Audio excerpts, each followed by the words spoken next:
Hey, this is Tom Calvin. Thanks for tuning in to Tomorrow's Legends. In 2016, a new TV show hit the digital airwaves and needed a podcast dedicated to chronicling its adventures. An elite team has been assembled for this task. Unfortunately, the world's listeners have not heard of this Wonder Twin duo. And although they may not be known now, in the future they will be referred to as Tomorrow's Legends. Meanwhile, at the Hall of Justice. Woohoo! We are celebrating. Woo. Why are we celebrating, Harley? Well, we actually got a great episode. Yeah! Woo! Oh my god, we got stuff to talk about tonight. This is going to be a lot of fun. We're actually excited. And we got a good episode. I'm so excited that I didn't have time to write an intro. So this is what you get, guys. And now, here are your hosts, the Scarlet Speedster himself, the Flash, and the Maid of Mischief, Harley Quinn. And that's about as spontaneous as you get. Hello, Legendaries. Welcome back to Tomorrow's Legends. We're here to cover Season 5, Episode 13, I Am Legends, and I am the very, after 4 weeks, the very happy Flash. Are you guys happy to hear that? I think I'm relieved to hear that. Mm-hmm. Oh, but I am also Harley Quinn. Hello, Legends. And Gideon, who was a big part of this episode, and we'll talk about that too. Yes. Yeah. Yes. She was fun. All right, cool, guys. Let's get to a little bit of news. Nothing really huge. You have our finale date set as June 2nd. Yes, it is June 2nd. It is still June 2nd, which is in 2 weeks. So two episodes left for those of you playing at home. Awesome. Now, only other thing that came up, if you guys haven't heard, I'm sure almost everyone has. It's not anything Legends related, but I saw everything hitting the internet, and I thought, this has got to be fake news. Ruby Rose quits Batwoman. What? After one season, a shortened season, because all the shows seem to finale out sooner than they're supposed to, due to the crisis and everything, but she quits. And as I was reading the article, it says she quits because she didn't like the pressure of the long days and the long, hard schedules. And I mean, I'm not a fan of the show. I stopped watching it after 3 episodes because I thought it was so awful. But now you have an actress that's playing a superhero that a lot of people are looking up to, and she quits. Well, way to live up to the role. No wonder the show is so bad. Yeah, I read similar things, although I'm sure we were probably all reading the same articles. But Probably. Yeah, I just didn't sound like she was a joy to work with. Didn't sound like she enjoyed being there. And it seemed very much like it was I think I read somewhere mutual at best parting of the ways. Oh, jeez. So now what are they going to do? Are they going to actually, how do you replace the main star without it being a different character? Like, what's the show going to do? They said they're recasting. Yeah, I don't know. Anyway, that's the news. I'm not really that interested. Don't really care, but I just thought I'd report it in case any of our Legends listeners hadn't heard that yet. Just to keep up with the CW universe, you know. Yeah, I watched the Flash finale. Have you seen the Flash finale? I have seen the Flash finale, which wasn't supposed to be the finale, but no, they lucked out that worked as a finale. Yeah, for the most part. I mean, I'm not a fan of Iris' story and everything they've been doing with Iris for the last couple of seasons. I thought they had potential here where she got to play a villain for a little while, but then that kind of fizzled out. Just to end the Flash on her. That's not a moment I want to hang on because she's my least favorite character of the show right now. So the whole episode was actually really good. I enjoyed it up until the last moment. I was like, man, I don't care. This is not what that doesn't make me want to come back. I don't know. But the episode was good. It was awesome. Yeah, no, I thought it was a good episode. I mean, I think I'm enjoying Iris' storyline a little bit more. I think they drug out the mirror doppelgangers a little too long. Yeah. I think if they hadn't had Camilla become one and then they revealed Sing, it would have been a much bigger impact. But at that point, it just seemed like it was kind of piling on and just kind of getting a little old for me. So yeah. But anyways, well, there's that. But we still got Legends, and there's still a couple episodes left of us. There is. There is. All right. Well, let's get to it. Oh no, actually, you've been tracking the viewership numbers. Oh, yes. It went up. They Yeah, went up? so before I forget, the viewership jumped up. I say jumped, but it did. I mean, 2.8 million. So we were 800,000. Yeah, 800,000. So we were at like 650,000. So that's pretty good. It's actually a new season high outside of a crisis episode. So that says it really was a good episode. I mean, I guess, I don't know if people just like really like zombies or if they just had nothing else to do and decided to tune in. I don't know. Yeah, well, I mean, all zombie shows are off air right now, so maybe we picked up a few people. Oh, zombies on a superhero show? Let's check that out.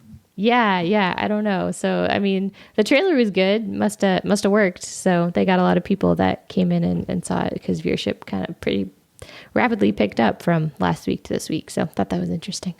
Yeah, maybe. I don't know. But hey, whatever. If our numbers are up, that's good.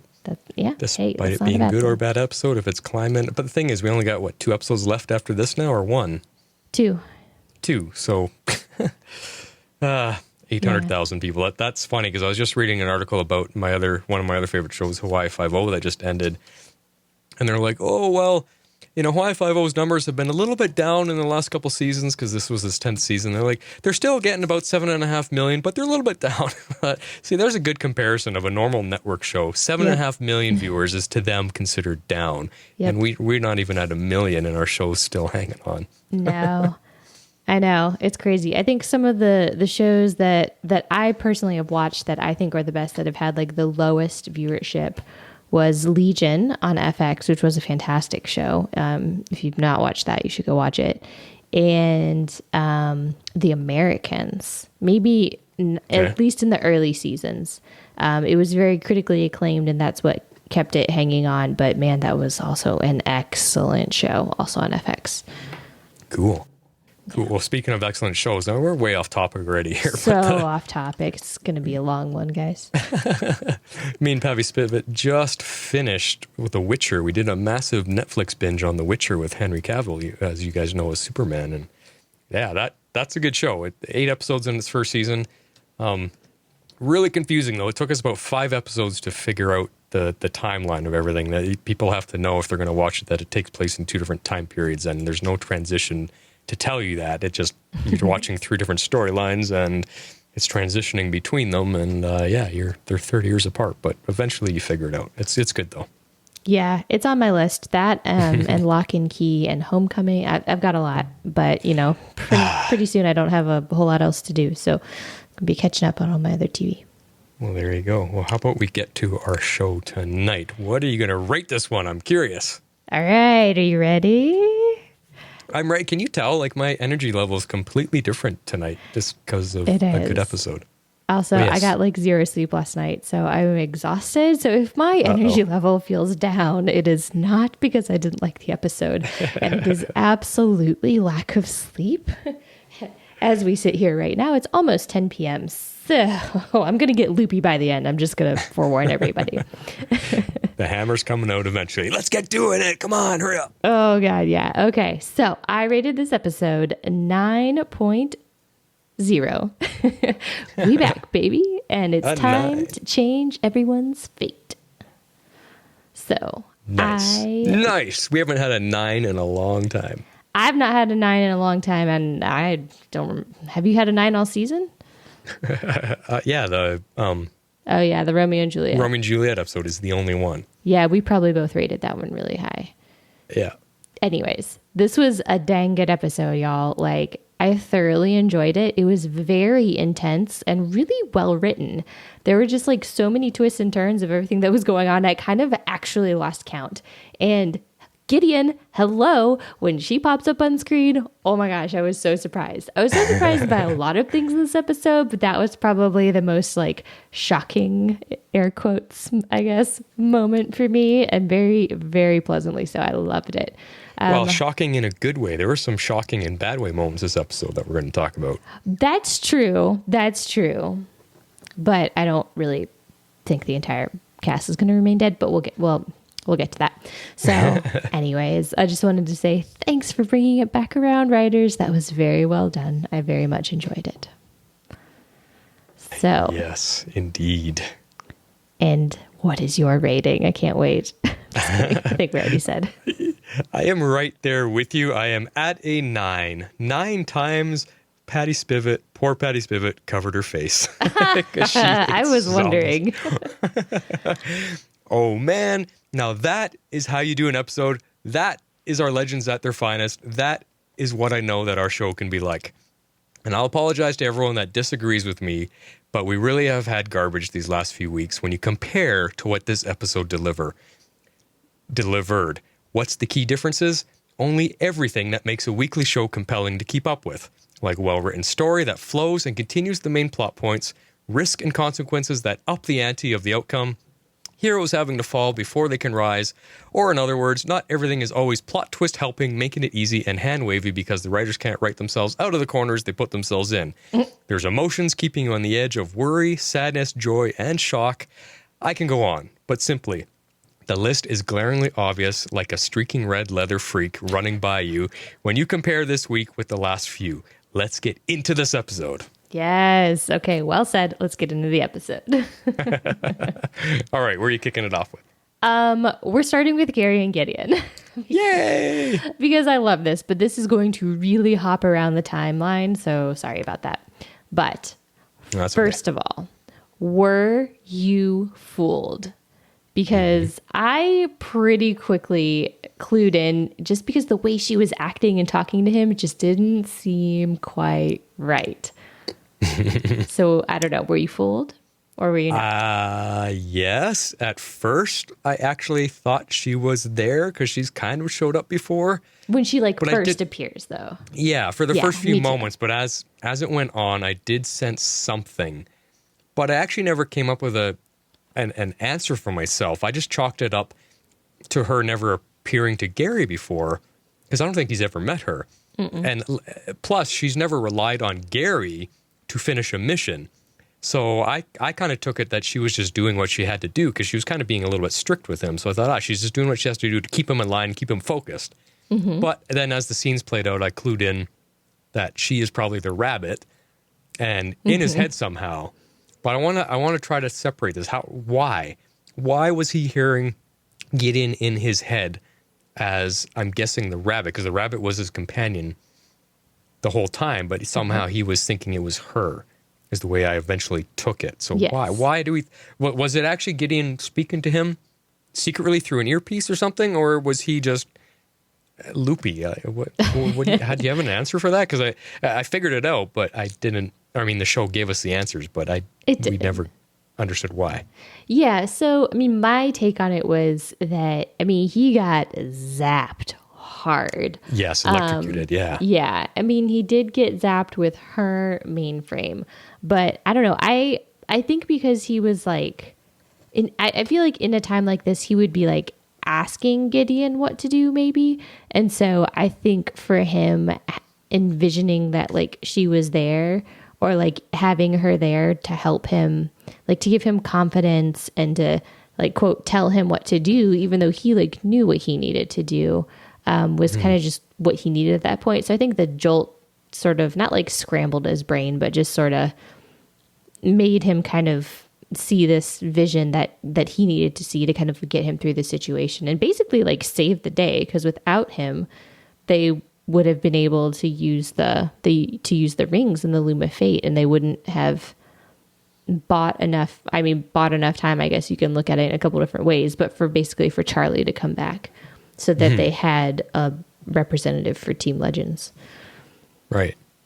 Okay. Yeah, that makes sense. Yeah, that's kind of how as much sense as you can make out of it. Yeah.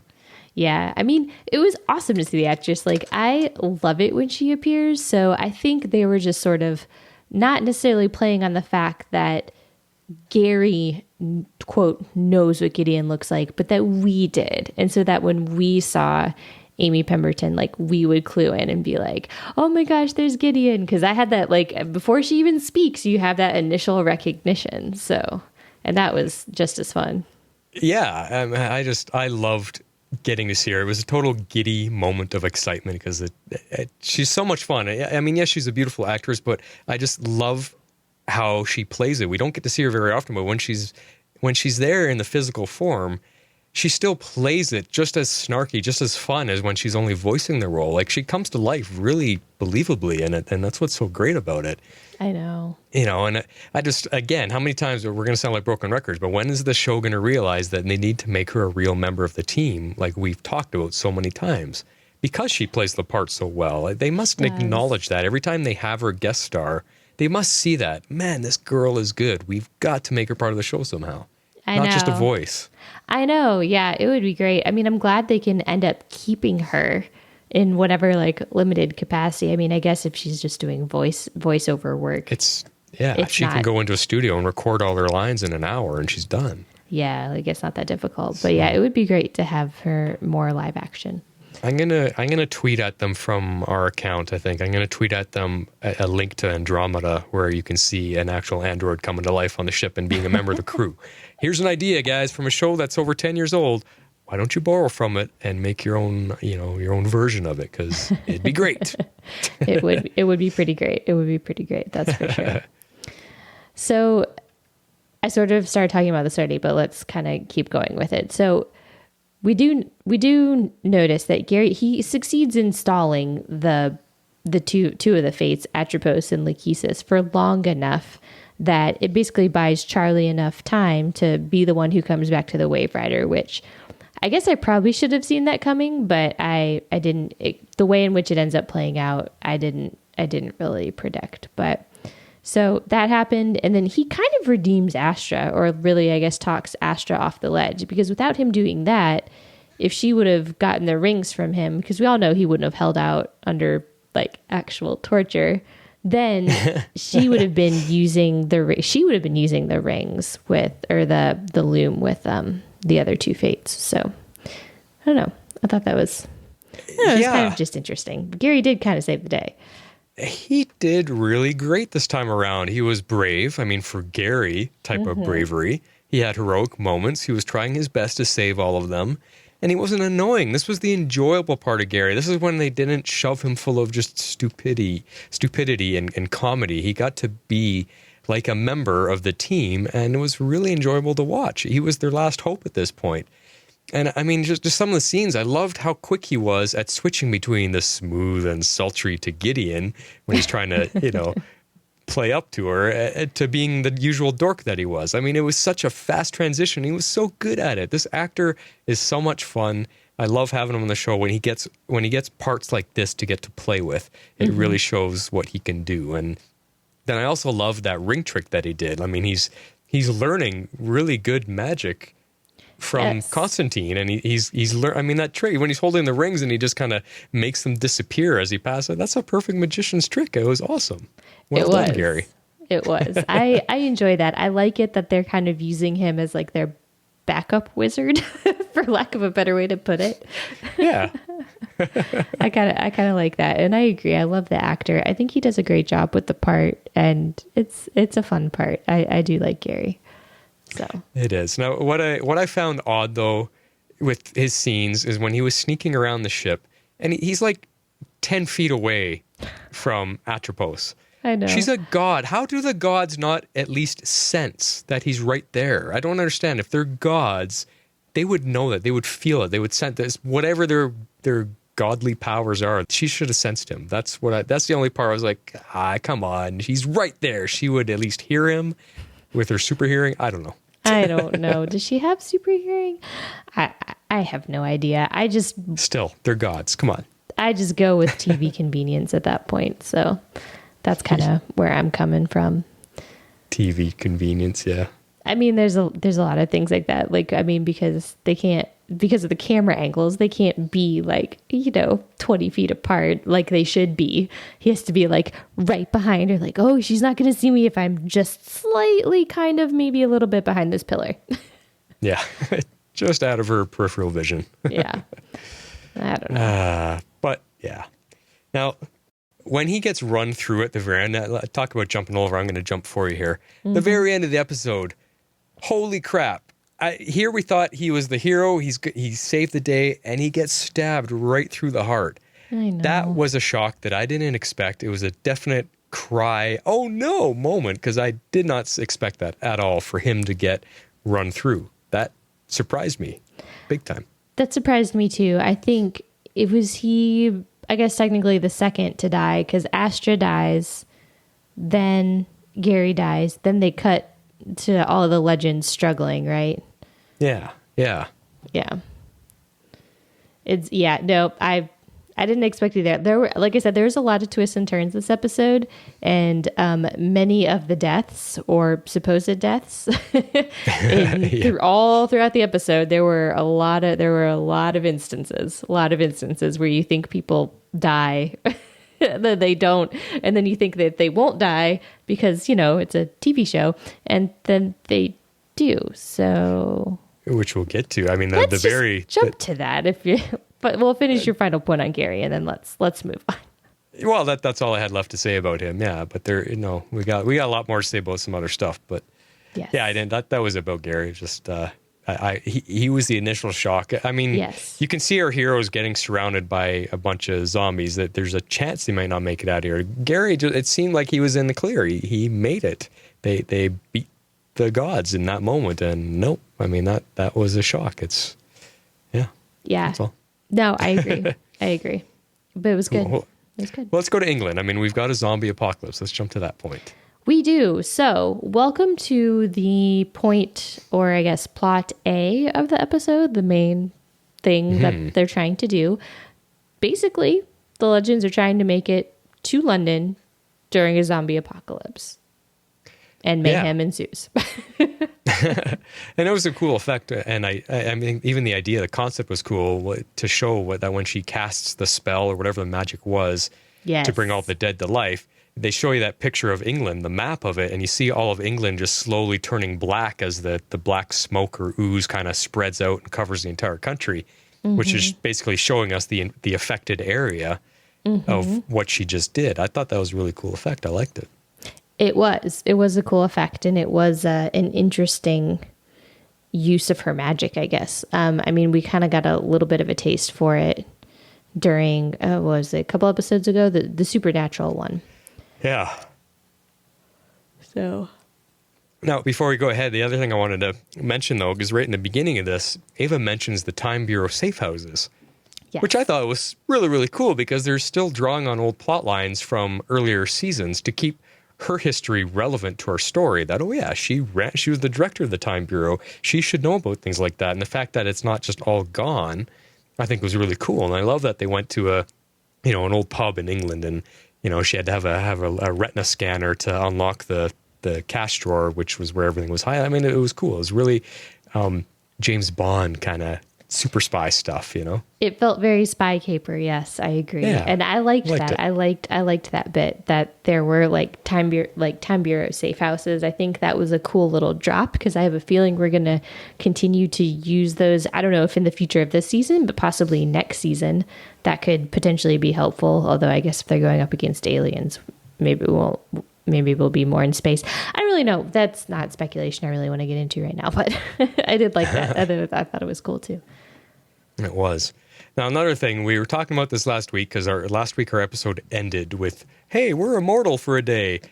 And we're thinking, well, what are they going to do with it? Are they going to do anything with it? And right off the bat, they kick it off with the immortality timer. Yep. They had 23-something hours left, which is exactly what we asked for. They weren't just going to move away from it and do a whole new episode. They continued it off, which was really cool. Mm-hmm. So I was curious to see what they're going to do with the immortality all of this episode, if the immortality lasts. But then all the time wasting that happens to them, and they couldn't even really use it to their advantage, was actually kind of, at the very beginning, I was like, that's kind of a big letdown, a bit of a bummer that they don't even get to use their immortality very much. But I actually thought about, instead of this being a gripe or one of our moments, a nitpick moment. I thought about it, and it's like any other day that can happen.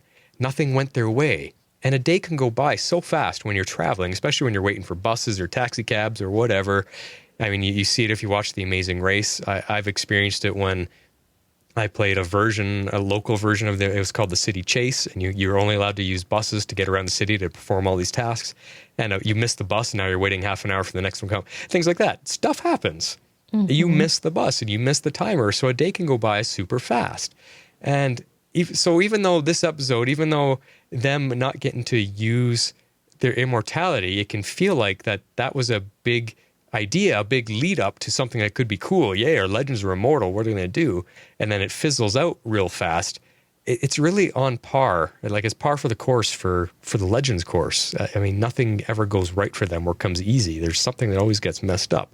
So I actually thought about it. I said, I you know what? I'm actually okay with it. The immortality worked for some great scenes, which we'll talk about here in a couple of minutes. There was some great use of it. But then I just love that stuff doesn't go their way. They waste their time waiting for a bus, which is kind of funny, actually. It is actually kind of funny when you put it that way. I hadn't actually made that connection, but I actually kind of like that a lot. And I wasn't really that disappointed with it. Because I think I didn't go back and listen to the podcast yet, but I think we speculated that at the end is like, okay, if they really do go ahead and just, use the Loom of Fate. We have 2 episodes, so what's going to happen? So they needed to somehow throw a wrench in the gears and have it happen in a believable way. And I really feel like this episode accomplished that. Like you said, nothing went their way. Lakeisha shows up. She calls in her favor, which means that they're stranded in England. Atropos gets involved in the mix and creates a zombie apocalypse, which completely slows them down and derails everything. And the Wave Rider's gone. The Wave Rider's gone. They don't have any time couriers. And then the final thing is when they finally do get a time courier, doesn't work. I get how that can be like frustrating and seem like convenient, but I feel like it's just, if you had to find a way to illustrate having one god awful horrible day where everything goes wrong, I feel like this episode was the epitome of that. Yeah and I kind of loved it.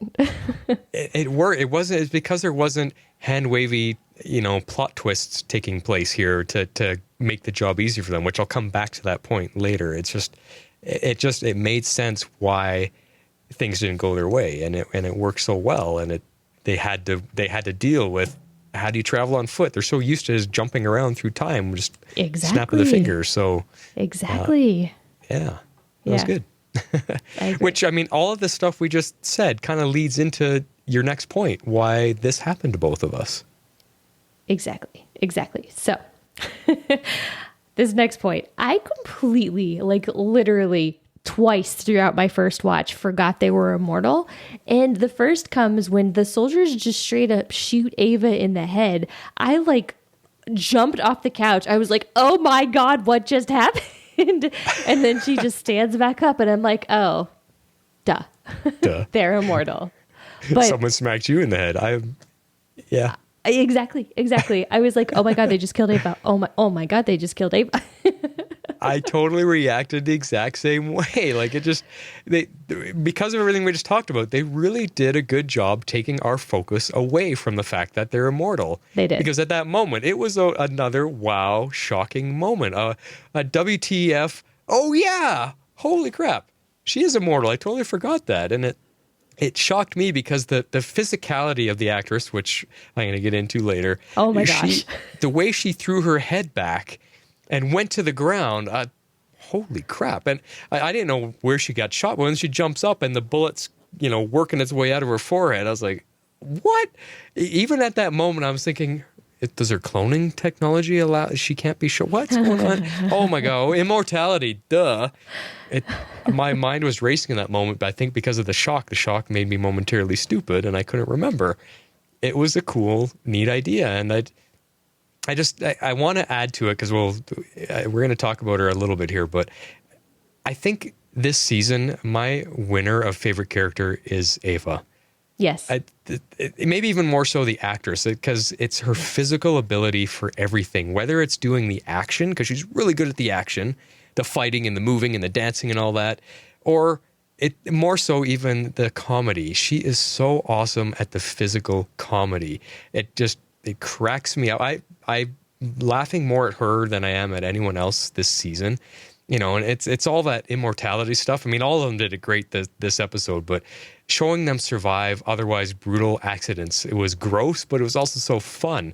I mean, when they all were getting off they all had to jump off the bus, and it's such a funny scene because Mick belly flops out at a speeding bus, and he tosses steel out, and they're all jumping out different ways, and they're bouncing on the road, and they all get up completely bent out of shape and broken, and they're just all adjusting their joints, reconnecting and snapping everything back in place. They all did it so well, but Ava was the absolute best of all of them. She was so friggin' hilarious because she was like the last one to get all of her parts back in the right order. Yes, and she's just like lurching around and kind of a little bit out of her mind. Just like, wait, they're like zombies. So funny. But yes, that was another scene where I, for a split second, was like, hold up. They really should be dead this time. But yes, they're immortal. So jumping out of the back of a moving vehicle at whatever speed will not harm them. Which is probably why Mick enjoyed it when he jumped out full belly flop. That was awesome. Yeah. Yeah. It took me a minute. I was like, they're not even trying to like roll. Like what? Why are they? Then when she finally does it, I was like, oh yeah, duh. They're immortal. Just awesome stuff. But like I said, she has become my favorite character for this season. She's so much fun. Yeah, no, she's a lot of fun. I mean, between her like kind of physical acting and like a lot of her acting up until this episode has been like a bit more subtle, with like the facial expressions and like her comedy and comedic timing and stuff. But then Matt Ryan, just I love the way he does Constantine and his physicality of that. So I think to me those two are kind of like neck and neck for my favorite actors when it comes to like the physicality of what they're trying to do. Right. Yeah. Right. So good. Awesome. Well, let's move on to another favorite character who was my favorite, one of my two favorites of the last two seasons. Let's talk about Zari. I would love to talk about Zari because she's kind of coming into her own, and I really kind of love it. She's learning how to use her powers, and she is really ingenious. Like, I think in a much different way than her former version was, because Zari 1.0 was like a hacker and very logical and very brilliant in that way. But this version of her just sees things differently, and that scene where she kills that zombie that was coming after her, just you can kind of see the thought process in her like working it all out in her head quickly, and then she makes it happen. I was like, oh, that was cool. That was cool. I loved that. So well, she was funny because she was kind of a coward at first when they first attacked the bus. She was like trying to find a way to get away. Well, she's the only one who's not immortal. Yeah, that's a good point, which you forget about too, because I forgot that she wasn't like the rest of them. But she was also a little bit scared because she didn't decide to use her powers until it came after John is when she really reacted. But then she kind of, I don't know if she forgot about her powers, but once she started trying things, and like you were just describing, she was figuring things out, everything just started working for her. And I said it before, I think she's got Zari 1.0 kind of the experience of what Zari knew that she's pulling from to be able to do these abilities, shooting the wind like a weapon. Yeah, I definitely think they are linked in a little bit of ways, but I think the way of seeing things, I definitely think that's all her, which is the part that I think I'm really enjoying about it. And I think she's hesitant to use her powers because she hasn't fully bought in that they're hers. Like, I think she still feels like she's just holding on to the totem for her brother, for her brother to come back and claim it. So I think she's hesitant to use it because she feels like it's not hers. Like, it's not her right. Like, she took it from her brother, Yeah, that's a good thought. Yeah. I liked that. But she's gaining confidence though right now. Yeah, she's definitely gaining confidence. And speaking of ingenuity, man, John's spell that stopped her heart, I was like, whoa, okay. Not where I was expecting them to go with that, but cool. Little Romeo and Juliet, kind of bringing that feel back from the scene that they had in that episode that we quite liked. It was risky though, like really risky. So I liked that they played that out a little because he states it. And you're always kind of rolling your eyes. Oh, it's a superhero show. Nobody's going to die. But they played that out a little. For a split second, I was like, oh my God, are they going to kill her? Like, are they really going to kill her? I don't know. To me, that was actually a little freaky. Like the possibility of her not Yeah. making it back. That part didn't freak me out. It was more the actual spell, the way it just kind of jolts her, like you use those paddles, only it was doing the opposite. They were jolting her to death, not trying to restart her heart. And that to me is a little freaky to see. Because I didn't get the feeling she wasn't going to make it, wasn't going to come back. I didn't think that this was a moment for her to be dying. It was still a tense moment, but just showing how much it bothered John that he couldn't maybe bring her back, that he really does care about people under his, prickly persona. That to me was where the emotion were, like the initial jolt to knock her out, her physicality there, where she kind of lurches and it kills her. I was like, "Whoa, that was gross," but I liked seeing John react because he does care for her and he cares for everybody. I mean, look at his character. He's always trying to help people. He does. He's a prick on the outside, but he's always trying to help. He's trying to help. He's a good guy deep down, despite what he says and does. So. And speaking of John, it actually took me a sec to understand why the zombies weren't after him. He said something about if you don't have a soul, they won't come after you. But I had never heard of that before. That's a different angle, a different take for zombies, why a zombie would not go after you. I had no idea zombies even cared or acknowledged that you have a soul. So I was like, why aren't they going after him? That doesn't really make sense. That's not normal zombie lore. I don't know. It's not, yeah. So I don't know. At first I thought maybe it was because like the Fates weren't considering him part of Team Legends, but then he specifically brings up the fact about his soul or the condition of his soul. So I thought that was a little weird too. That was definitely a different take on zombies. I'm sure it's not anything we'll ever get fleshed out, but I don't know. I did also think that was a little odd, a little different. Yeah. Just a bit. I'll go with different. it, but definitely different. Yeah. All right, let's talk about Mick for a minute.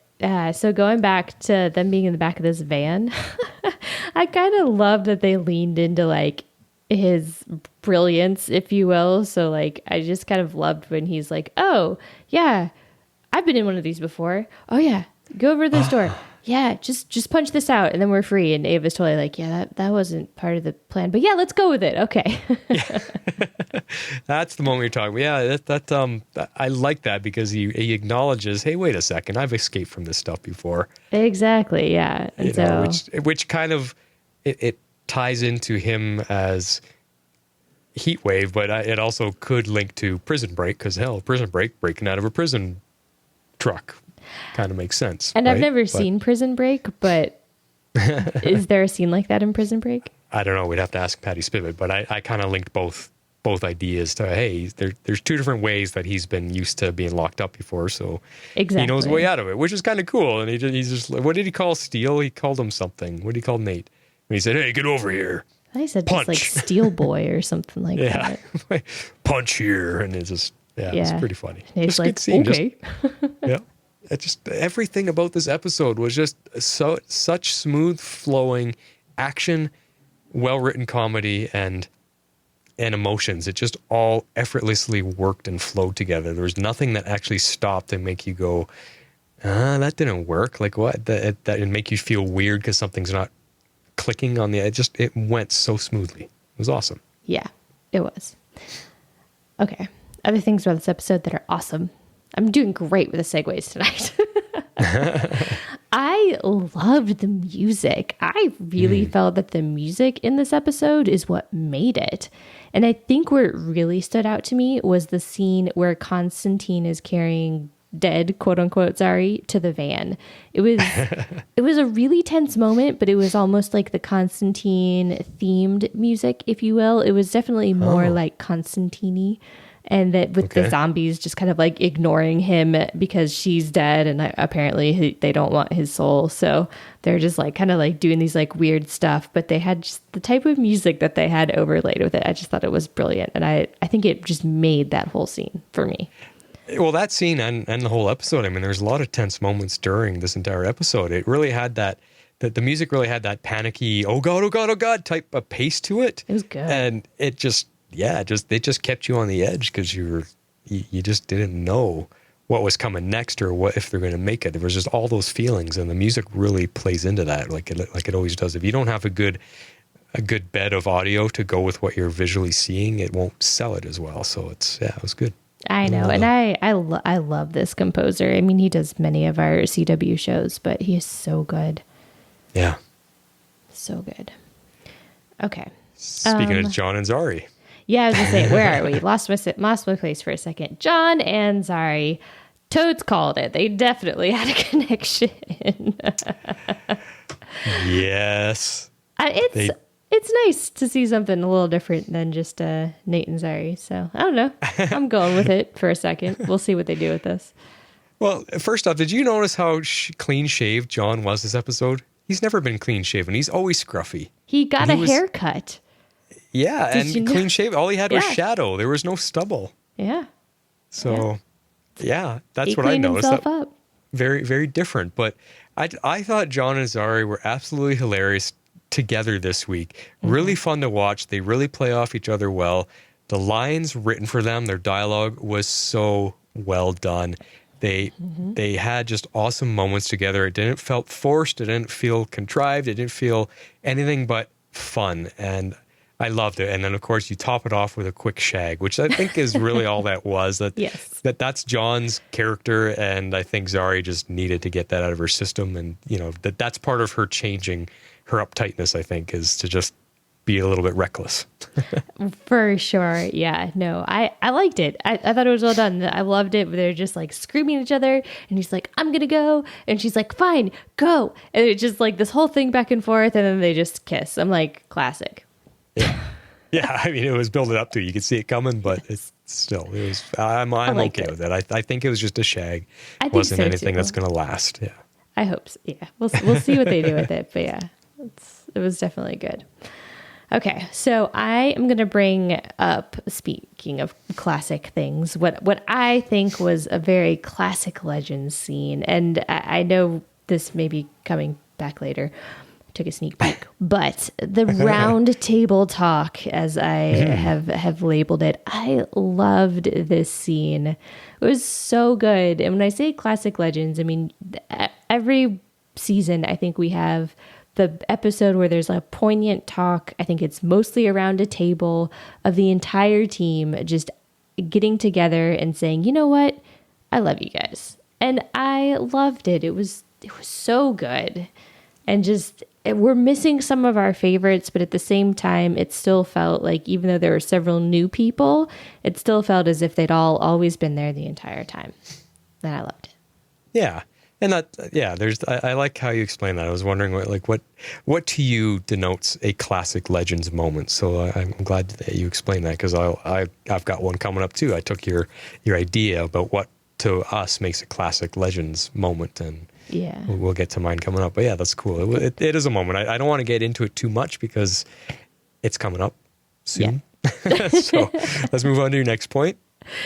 All right, so we're going to talk about Sarah. I guess I did kind of break this down by character unintentionally, but my notes aren't as jumbled as I thought they were. That's okay. It works. Yeah, no, it's actually working out pretty well. So Sarah sees the future. We know she did. We knew she was lying. At least, I mean, I did. I didn't really fall for it. But then, when she does a few things later on, I think she does like a little like pinky swear thing with Ava, and she doesn't, act like she's had a vision. I guess probably because she's maybe seen the same thing over and over, or maybe because she's already touched Ava and she's already seen it. There's nothing else for her to see. And so we finally find out that what she saw was that she dies, but she's also the first to die. So we're expecting her to die. What we don't know is that everyone else is just about to be killed right behind her, just so that Charlie can ultimately go back on the Wave Rider and be our sole remaining legend to change the fate of our entire team at this point, because they all did. Yeah, I mean, I was actually frustrated again in the beginning with Sarah keeping that secret from Ava again. She should know the team can help figure a way around it together, as they always do. But I guess it's a little bit understandable why she didn't want to tell Ava that she's going to die shortly. And I like that you bring up, because I actually didn't pick up on that at first, that she sees herself dying. Well, once she dies, she should no longer get visions of what comes after that because she's dead. She can't see past that point. Yep. In the future. So she doesn't know that the rest of her team is going to die, because I think if she did, she probably would have told them, and then they would have figured a way out, or done something differently. So I'm glad you brought that up, because that light and put some light on that a little bit. But such a great scene for her and Ava when she does tell her, and they have a few moments together. Again, this is also coming up shortly. We'll talk a little bit more deeply there, but it's such a good scene for the two of them. They're, especially with Ava, again, with Jess McCallan's performance. Sarah's wearing sunglasses all the time, so her performance was half hidden. But True. Jess McCallan is just amazing. She had the tears going. She had the expression going. She was breaking my heart watching her. Like, these two are a very believable, strong relationship and bond that they've developed together. And it's, it was tough to watch for poor Ava. It was very hard to watch. And I think I particularly liked the moment between the two of them when Sarah says that she didn't want to tell her because she wanted her to focus on getting the team through the mission and up to this point, and she didn't want her to be fixating on the fact that she was about to lose Sarah, which is exactly what would have happened. So exactly in that respect, like, I liked that she actually kept this one hidden. But at first I had the same reaction you did. I'm like, come on, really? Did you not learn your lesson? But then when she reveals it, yeah, exactly. And then when she reveals it and she reveals why, I was like, okay, that actually makes sense. Like, I believe in that. Like, I buy into that. I think that was a good decision, so I enjoyed that. Yeah, exactly. All right. So the last thing that I personally want to talk about, and you can let me know if you've got some more points, but I thought there were a lot of great fight scenes this episode. In particular, I kind of really liked the final scenes in the bar, even though they were completely heartbreaking because our team was losing. But I liked a lot of the zombie crazy choreography that was going on. I thought it was pretty cool. Well done. See, that's what I consider classic Legends, an all-out bar brawl with everyone doing their own thing, whether it's powers or no powers. They're different fight styles. It's all out, everyone for themselves type scenario with the camera spinning around the room, catching it all. And as one big scene, it's not just you see these two people fighting, then there's a cut. And it's these two people fighting over here. And then no, it's an entire room. The entire thing is choreographed. It's a massive undertaking. The camera's just swinging around the entire action sequence, and it's all ongoing. Very Arrow-like, in the way that they do it. That, to me, is classic Legends. And it made me feel a little nostalgic for the early seasons because they used to do this all the time. That's true. They did do this a lot in the early seasons. Yeah. Yeah. Yeah. So very, very awesome. But just to continue your thoughts there, like, what an ending to everyone. Because I was thinking, oh, they can do this. It's just zombies against superpowers. I mean, no biggie. They'll get out of this. No idea. No problem. No issues. But like any good zombie idea, what I found fascinating and interesting and very pleasing or satisfying is the sheer numbers of zombies can overwhelm even superheroes, because zombies don't get tired. People do. Whether you have powers or not, you get tired, and zombies don't. And when they just continually come at you by the dozens, by the hundreds, whatever, you get worn down if you don't have any escape. And that's what happened here. And now throw on top of it that they're in a tight space. They're trapped in a bar. They can't even get out. There's just too many zombies. It's hard for them to keep up their powers, keep up their energies, and down they went one by one. And I loved that. It's heartbreaking. It's sad. It's freaky. It's oh no, but it's amazing. And that's why I'm praising this episode with such good writing, because it's realistic. I mean, as realistic as a superhero with zombies can be, but it's realistic in how things would go down. You get tired. Zombies don't feel that. And I love that. I mean, you look at Nate, these are things that I started thinking about. Okay, Nate can turn to steel. Well, how long can he hold out for? We still don't understand his capabilities. Is it tiring for him to steel up? Does he get worn out? Is he heavy when he turns to steel? What wears him down? You would think, okay, he's turning to steel. He could just lay there and be steel and let the zombies try to bite him and nothing's going to happen. But for how long can he keep it up? We don't know. Right. And obviously we see that he gets overwhelmed and he goes down. Mick, you would think with Mick, okay, he's got this big flame gun. He can just burn them all. Why not? It's just zombies coming in the room. Just burn the whole place down. But the zombies are coming from all sides and a gun only points in one direction. So down goes Mick because he can't get them fast enough. Down goes Mick. Totally makes sense. Same thing with John. He's too slow having to say all those incantations to get his spells off in time for his magic to work. So down he goes. He gets overwhelmed and outnumbered.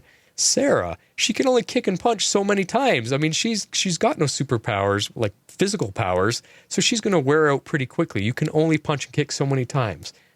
She got overwhelmed and outnumbered. Down she goes. It's just so freaky seeing the team go down one by one. But that's how they ended this episode, and it left me feeling with a feeling that I haven't felt in a long time on the show. That edge of my seat, not taking a breath. Whoa. Kind of feeling at the end, like, wow, that, and they left you hanging. They left us hanging there, like that's how it ends. Everybody's dead except for Charlie. Holy crap! Like, that's what I'm talking about: risk and consequences, and they might not make it.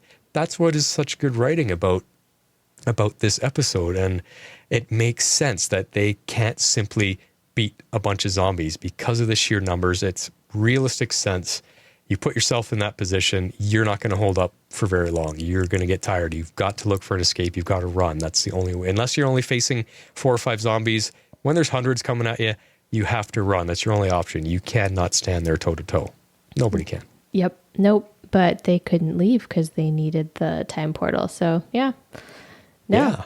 It made sense. I liked it. As soon as I caught on to what was happening, I was like, oh, wow. How are they going to come back from this? So, yeah, that'll bring us into our next section, though, where we can talk about the fates and speculate a little bit, unless you have anything else on the main storyline. I do have one more little point, though, because how sad was it that we only thought Sarah was going to die? She goes in there, and so she's like, I'll hold them off as long as I can, because she knew what was going to happen to her. She goes in, she goes down, and then the time charger is done. You hear ding, and the moment Sarah goes down, that's when the time thing is charged, and they could get out of there. And Ava actually decides, to hell with it, I'm staying to fight.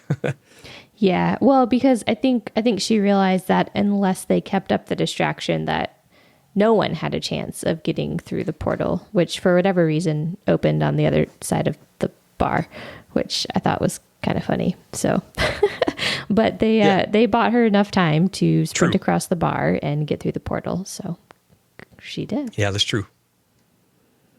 All right, now that's all I got. Now we can move on to the fates. I just thought that was heartbreaking. I mean, can you imagine? It was. Anyone, your partner, your husband, like that.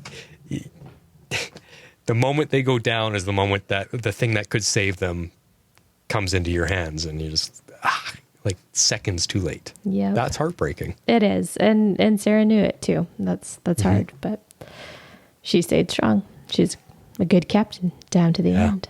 So yeah, this episode was just so well done. Every aspect of it. The only little bit was the gods not noticing Gary. That's the only thing, and it's so minor. Everything else in this episode was so well conceived and put together. It was a good episode. All right, so I just have a couple of final points on the fates and maybe some speculation here at the very end. So let's start with Atropos and her zombie power. Now, we talked about the fact that she did it and it was a really cool effect. But what I noticed was that when she did it and her hand like turns black, does it seem like that was like hurting her a little bit or like taking something out of her? Like, did you notice the way she like acted and then with her hand being black, then when she takes off the ring and it just kind of goes back to normal? Yeah, it's interesting to try to figure that out. Was that because she used too much power? See, I don't know if gods run out of power, if they get tired of casting things. Like that. That's why I couldn't. So I was wondering if it connected more to the fact that she's bringing dead to life. So she maybe she's connected to that somehow. Like whatever kind of magic she's casting, it takes a toll on her. She's connected to it somehow. So she's bringing the zombie back to life. Her hand kind of becomes like an undead hand. If that makes any sense. I don't know. I was initially I was a little a little confused that she controls undead, or can she bring back all the people that their fates have already ended? Like they've already severed all their lines, all their fate lines. So she's in control of them. She has the connection to them, and she can bring them back to use as her army. I was trying to figure that out, what her connection is to have control over the undead and bring zombies. I'm not sure.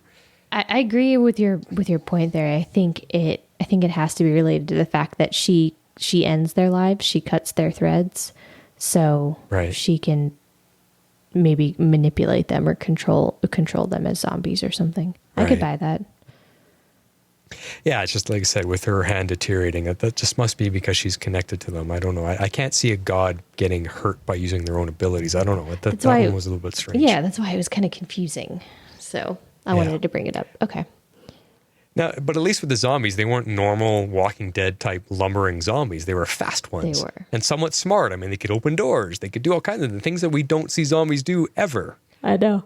So that was cool to see. This was what made it a little bit different, a little bit more intense. Because when you have zombies coming at you like that, like World War Z type of zombies where they can run, and they're not such mindless wanderers, that added to it.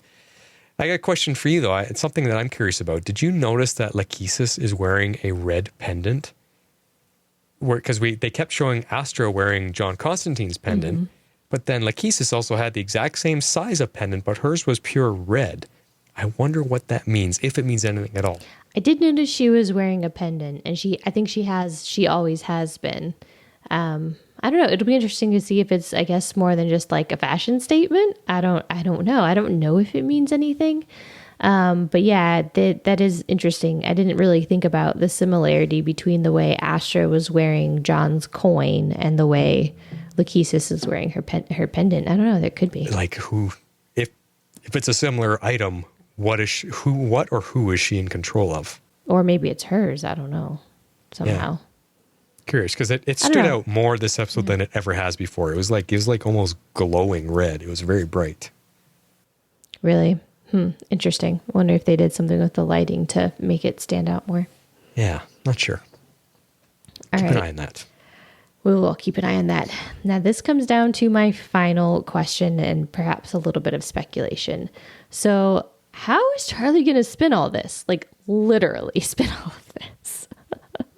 She's all we got. She's our only hope.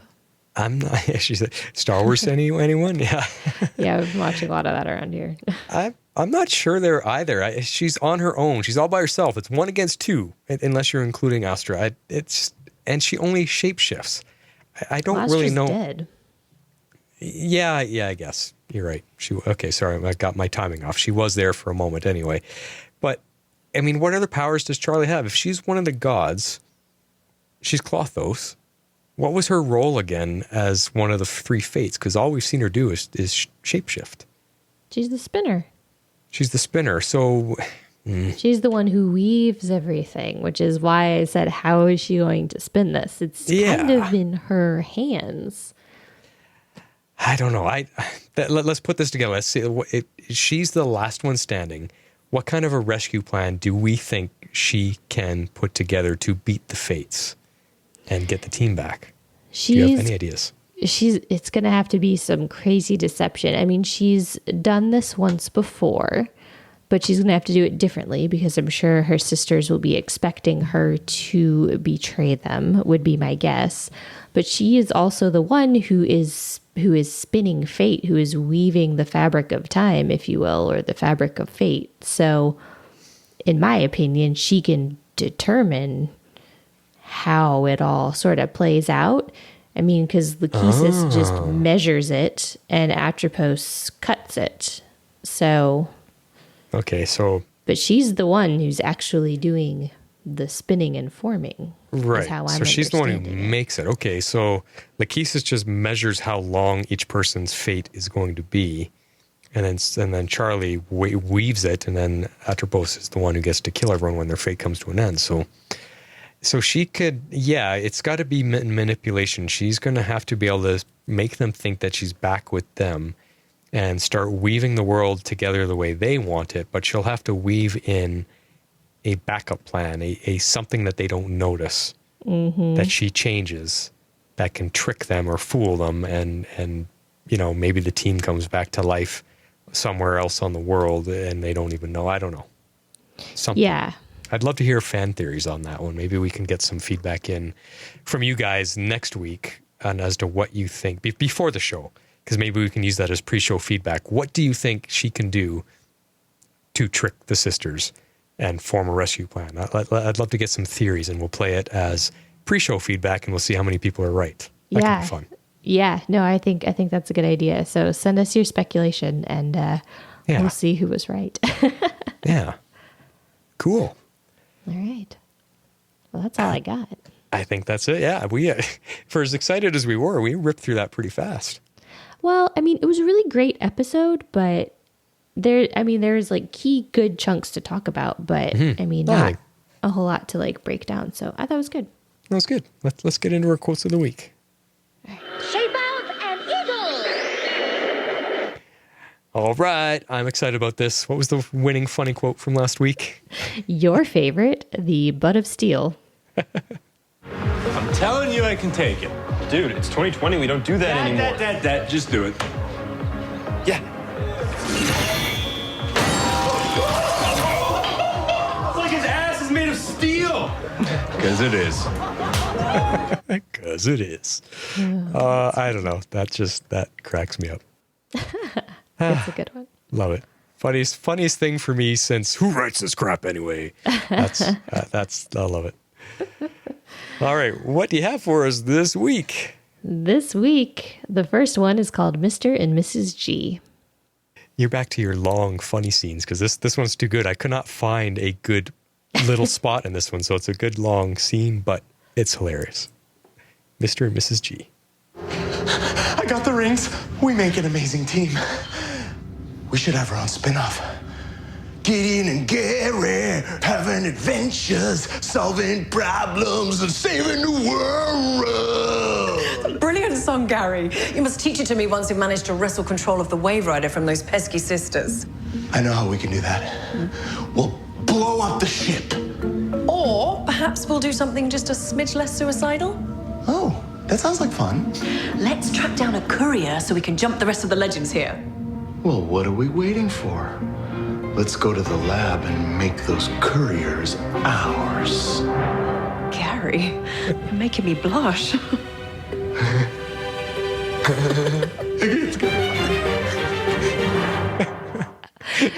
Yeah, the music. It's all about Gary. He is so good this episode, and I would totally watch a spinoff with the two of them. That would be hilarious. Gosh, that would be amazing. Totally. Tweet about that. Like hashtag that from our account. Tweet something about a Gary and Gideon spinoff because man, that'd be awesome. That would be. All right, what is next? The next one is called Leader Prep. Damn it. I promised Lita I'd never get locked up again. This stays between us. Okay, I'm just gonna make up a speech about what? I don't know. Made up on the spot. Ava's lost it. She's lost it. Here's a quick one. That was a quick one. It made me laugh. And you can just hear she's totally talking to herself, but everybody can hear everything she's saying. She's just like, I'm gonna do it. I'm just gonna do it. So funny. Which leads right into them all jumping out of the van, which is a whole great sequence anyway, so it was funny. It was, yeah. It was a whole great scene. So let's move on to the serious stuff. Yeah. Last week's winner was Rory House. Hey, got your text. Hey, Where were you? trying to get you into this place. What do you think? What? Dad, how did you do this? Went back in time. Donated. You're as good as it. Thank you, but I didn't really need a building. Just needed you here. Well, I thought you were embarrassed to be with me. I don't belong with these people. They want to ruin your chances. I'm sorry, it wasn't about you. I was just ashamed of me. What are you talking about? Don't be stupid. You're great. Yeah, but I don't belong with them either. I mean, the only reason that I survived high school was because I was imagining that one day I would get out and find my people. They're never going to take me as one of them. I don't really want to be. You don't have to impress these idiots, these leeches. You're twice the person that ever be. Yeah, but so are you. I mean, you fought a demon dog. And these people think that they're better than us because they have whales on their shorts? What do you say we find a way to piss off some rich kids? I like the sound of that. Good stuff with Mick and Lita. She wasn't in this episode at all. No, she was not in this episode at all. I still think she might be the one that's kidnapped. We'll see for next season. That's a good one. All right, so this week, my clips, I got 2 long ones. They're like on the 1.5 kind of length side here, but they're good scenes. The first one is a Legends Roundtable, which we alluded to already. Here it is. You guys good? Yeah, feeling a little better. Wow, those yams. Audible, aren't they? Look, guys, I know today was rough. I mean, you got shot in the head for Pete's sake. Did you have to bring that up? And if I could, I'd spend every day like this, sitting around with my pals. Oh. Well, you can end every day anywhere you like with the loom of fate, mate. You know, after we best your sister, any one of us might be called to use the loom, and you got to ask the question what kind of temptations we'd have. I'm actually pretty happy just flying through time with you guys. And I got my lady. I'm pretty happy. Same. I'd be a criminal again. Simple life. You know, if Bear and I were alive and we were together and happy, I don't know, I would use my talents to make the world a more inclusive, better place, I guess. Well, I, for one, would throw a multi-continent rager. Would you really, though, Jono? I would, yeah. There's nothing a little deeper, a little closer to your heart? Well, you know, even after everything that's happened, I'd want to do right by Astra, you know? Make sure she was happy growing up in a big house and I could keep an eye on her. Sure is nice to dream. I'll drink to that. Cheers.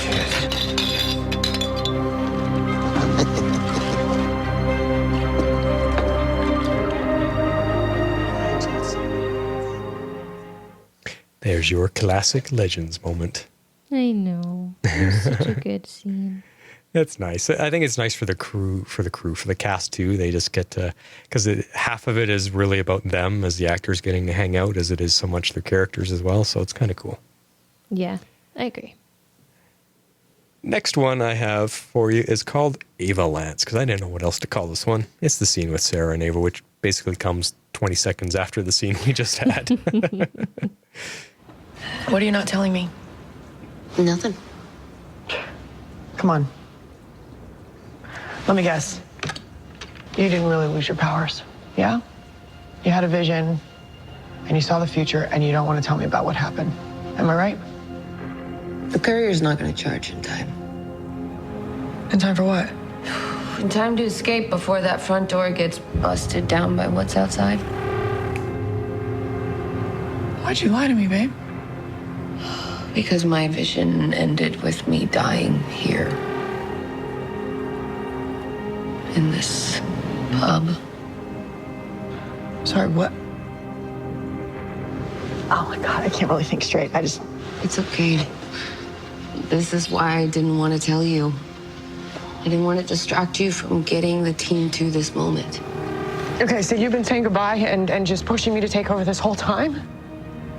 Yes, but it's a temporary goodbye, all right? Because you guys, you're gonna fix this and you're gonna save the day. Did you happen to have some sort of vision of how we save the day, Sarah? Because that would be really helpful right now. I wish, but no. I couldn't see anything past my death. That was it. Okay. And what if we don't succeed? I have faith in you, babe. And I have faith in this team. And after I go, you will fix it. I know it.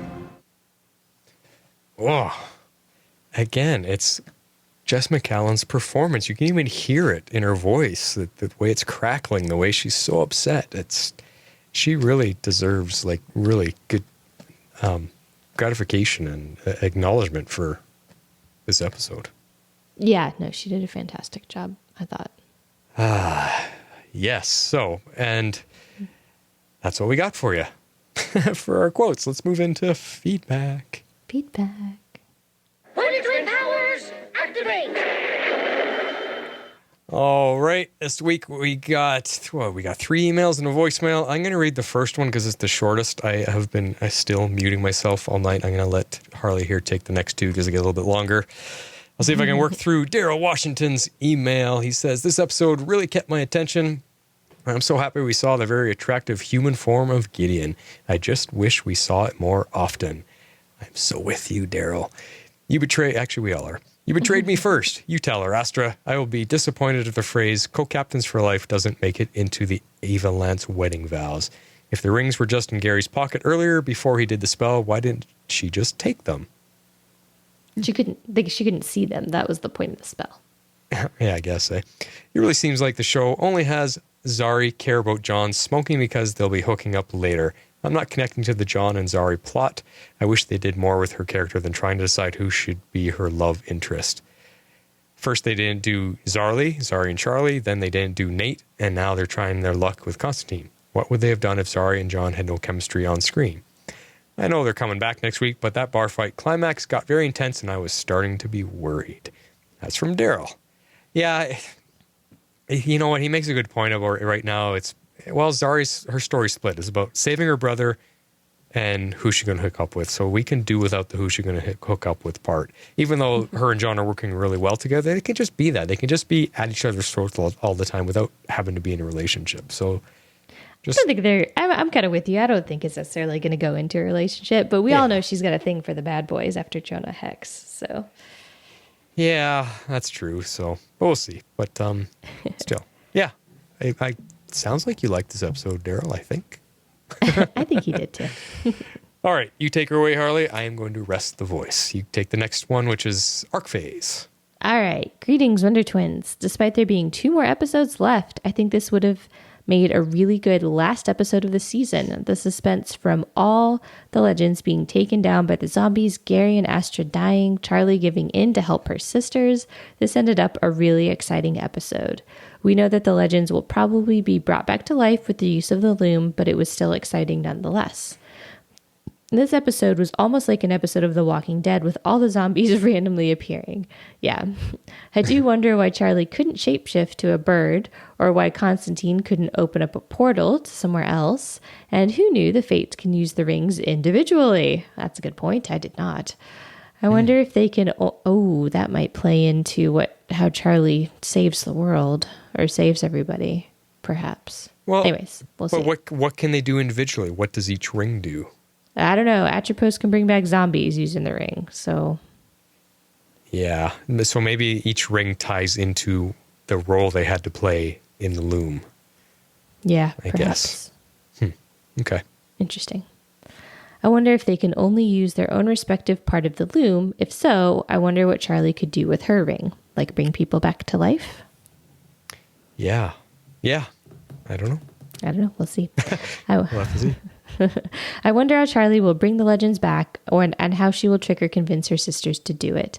We will just have to find out next episode. Regards, ArcPhase version 2.0. Well, there you go, ArcPhase. Think about it and send in your theories before next week because we want to know. Before we all find out, send us feedback before the episode airs. But he's got an interesting point that this could have been a season finale. And I guess it actually could have. The way, with how good it was and how intense it was, it had the energy of a crossover episode the way it ended, and they could have left us hanging like that.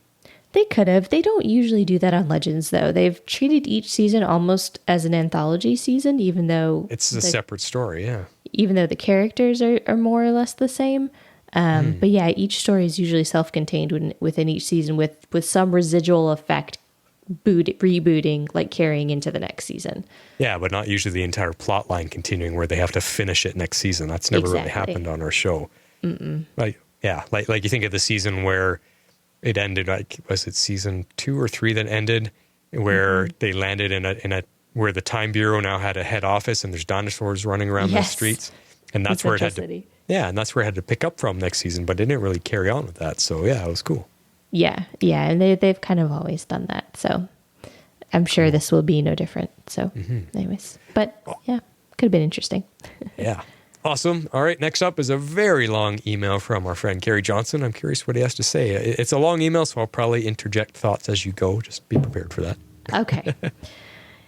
There were so many things that I expected to like in I Am Legends. Not only did it have zombies, but it didn't have the lumbering zombies from The Walking Dead.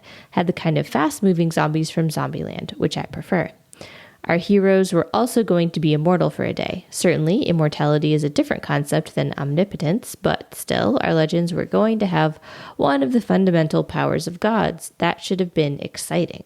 However, the combination of the two proved to be a dramatic disaster. Oh, no. Oh, dear. We loved it. He hated it.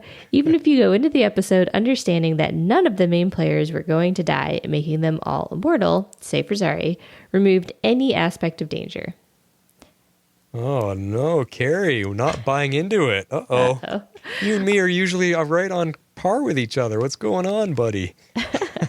All it did was generate lame obstacles and more wheel spinning. Wheel spinning on a television show isn't necessarily a bad thing if it gives shows more time to focus on characters. The best result of wheel spinning in this episode is we got an embodied Gideon. Not only that, but she got to partner with Gary, which for me was the delight of the episode. Yes.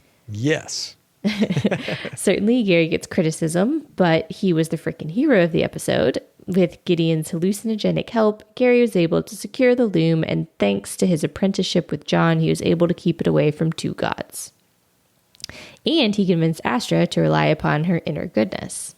Adam Sekman was really good as Gary in this episode. Sorry, he's going to go on to a different point. Did you have any comments on Gary and Gideon? No, I totally agree with them. Like they were definitely one of the highlights. It was so much fun, and they could do a spin-off show together. It would be so much fun. Where in the classic vein of comedy spy caper kind of shows is what I'm picturing. It would just be hilarious to see. Oh my God, it would be fantastic. Totally love it. All right, John and Zari's relationship is also the result of wheel spinning. While I wasn't initially a fan of the pairing, their attraction does make a little sense. They're both looking for something.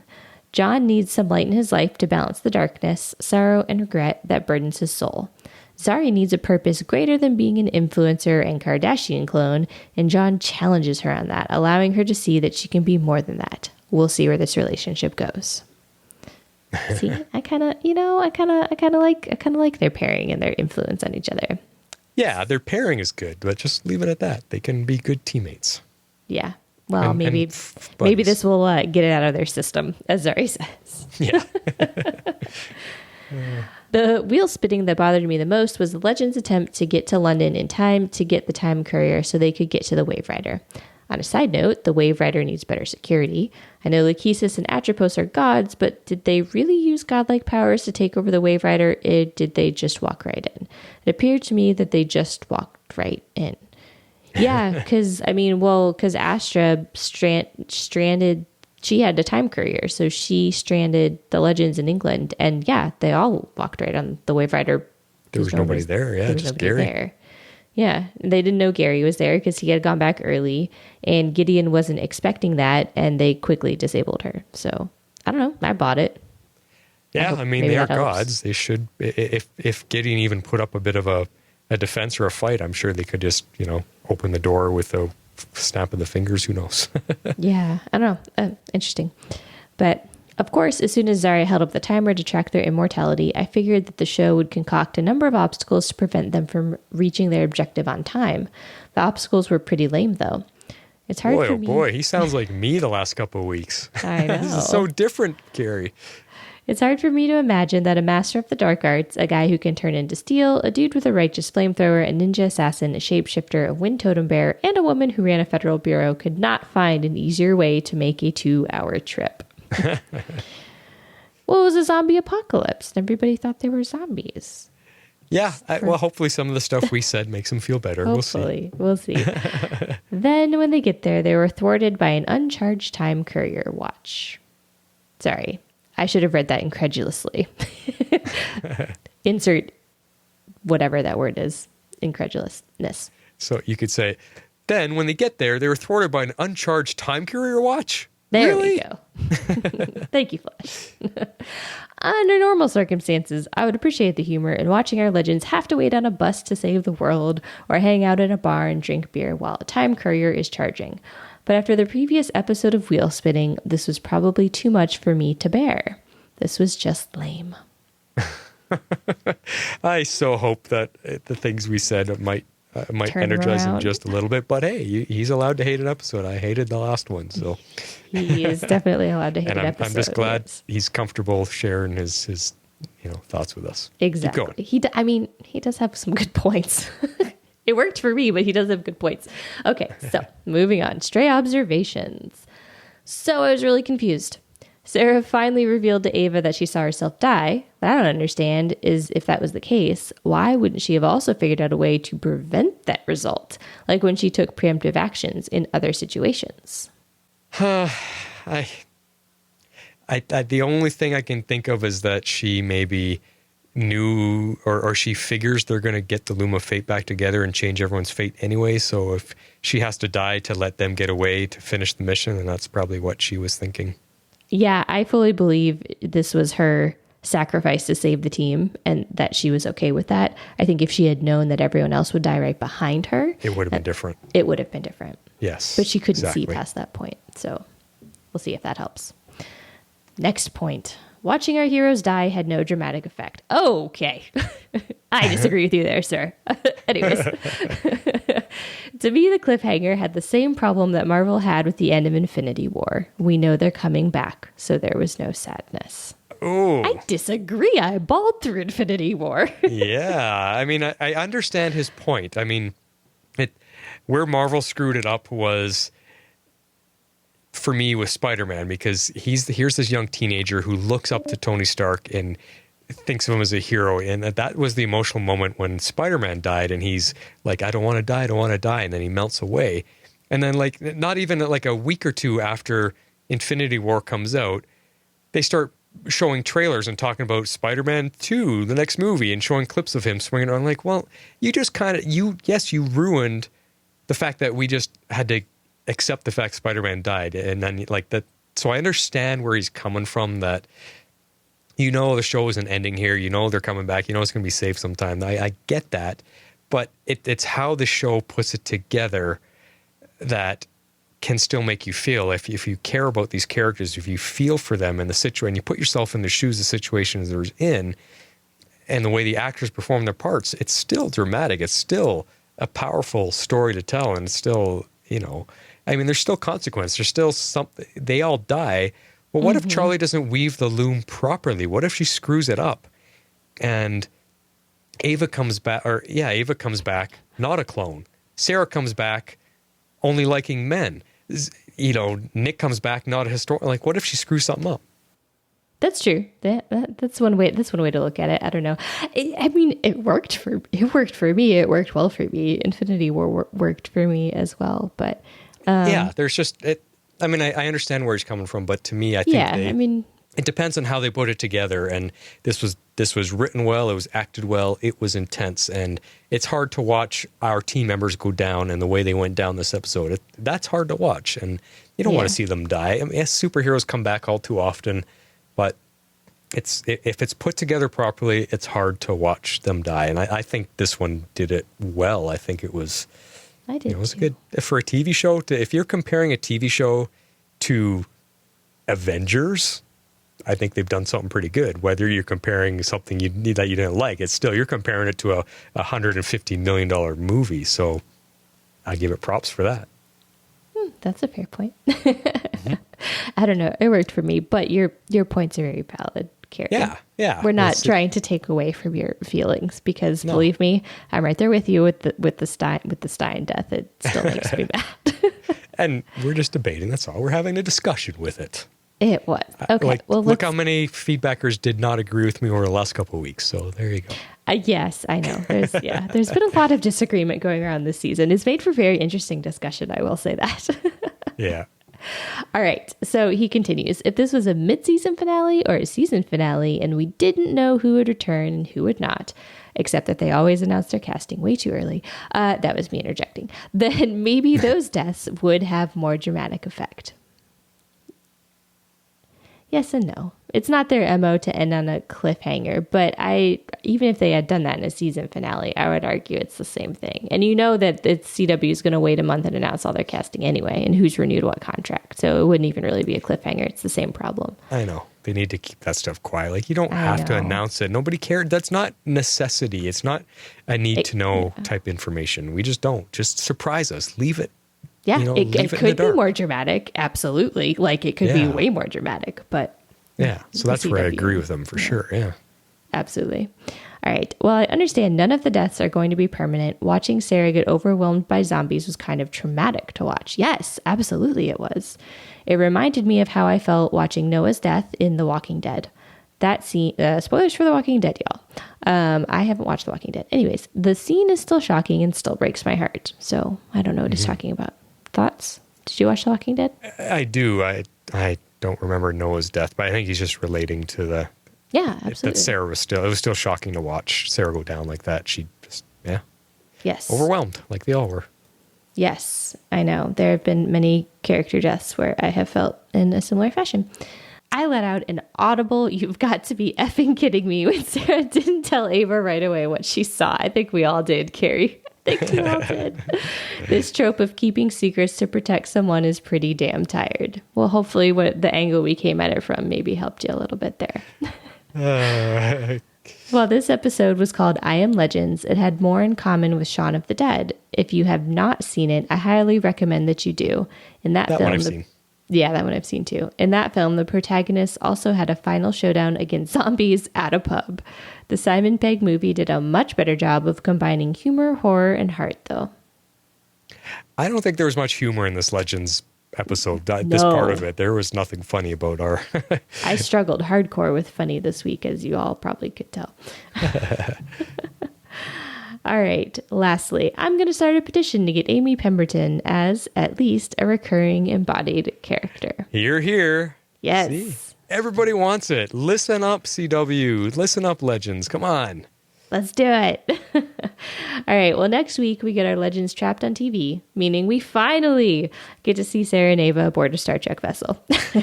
Yes, I can't wait. I do hope next week makes up for the disappointment I felt this week. I give this episode 6 time couriers in need of a recharge out of 10. Boom. Crash and burn for Carrie this week. Oh boy, Carrie, usually we are pretty on par, but that's okay, man. That is okay. Maybe you had a rough day when you watched it, like that's has happened to us before, but that's okay. We loved it, so hopefully our episode gives you a few different ideas, a few different ways to look at things. I don't know. Yeah, hopefully it helps. If it doesn't, I'm sorry. That's what you're tuning in for. All right, next up is a voicemail from Patty Spivot. I'm curious what she had to say. Hey, Flash and Harley, it is Patty Spivot calling in. Yeah, so I hated this episode. It's like beyond hated. I tried so hard to watch it because I love our show, but I think I maybe had my eyes open for half of it. Flash was making fun of me because he was like, no, there wasn't that many scenes and it wasn't that much, and it totally was. It was at least half, I swear, with awful slurpy... they're just the worst sound. So the parts that I have not blocked out of my memory that I did enjoy were, well, Constantine and Zari. The whole stop your heart to save you scene was super scary and cool, and oh my goodness, I wasn't sure it was going to work, and then it did, and I wasn't sure if Zari was going to turn into something else, and luckily she didn't, and then they had their little backroom tryst, which I was totally surprised about. I'm curious to see what you guys think about that and where that's going to take them. Called it. And then the rest of it is a bit of a blur. I didn't watch much of the bar battle scene at the end, and then all of a sudden Charlie was the last one standing, and oh my goodness, is she joining or is she just in self-preservation play-along mode. I'm really looking forward to the next few episodes to see how this all turns out. Anyways, that's me. Talk to you guys soon. I think she may have to try to watch that last ending fight scene just because it's a tough moment to witness. I think you're missing a lot when you don't see how our team goes down. It's pretty sad. It is pretty sad. It is. And I'm sorry you hate zombies and that you couldn't watch it because it was a great episode. Oh my gosh, loved it. I think it's the sound effects that they make. If I just muted it, she could maybe handle it a little bit more. It's just the sound effects. That's what really gets to her. Put it on mute and turn on subtitles. Yes. All right. Well, thank you for that, everybody, for the awesome feedback. As always, everyone else out there, I love hearing from our regulars. Let's get a few more of you joining the show. We got 2 more episodes left. Let's hear from some new fans as well. This is how you do it. If you would like to be part of the show, you can send in feedback to tomorrowslegends@gmail.com, spelled with 1 R. You can also reach us on Twitter at tomorrowslegends, also with 1 R. Join our Facebook page at facebook.com/groups/tomorrowslegends and become part of the community. And there we go. That is the end of a zombie-tastic episode. And that's a wrap. Yeah. It was a good episode. It was good. I loved it. Seems like most people did. I don't know. It got good ratings. 1 feedbacker did not. Well, 2 feedbackers. Lisa did not watch it, really. Fun stuff. I don't know. It was good. Hopefully this is an upturn for us. We got 2 more good episodes to take us through to the end of the season. And then, then we're done. That is it. So, just like that. And just like that. And then we are on hold. In case people haven't seen this, the CW in general is on hold until 2021. I don't know when they're going to start filming. I think we're all hoping it'll be safe to film, or safer to film in certain ways come fall. But we also might have a really different show in 2021. Yeah, well, if we're going to be off there for that long, we might have to think of something else to do. People will forget about us, so we'll have to come up with something. But well, we can do our season 2 rewatch, and if it keeps going on, we can do our season 3 or season 4. I think I'll stop after season 3 for rewatch. That'll be enough. That'll be enough. All right. But all right, guys, that's all we got. So we'll talk to you next week. This is The Flash signing off. And this is Harley Quinn. I'm out.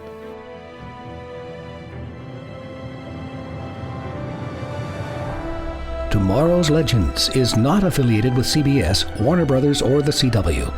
We're a fan-made podcast for entertainment purposes only and are part of the Cybercast Network.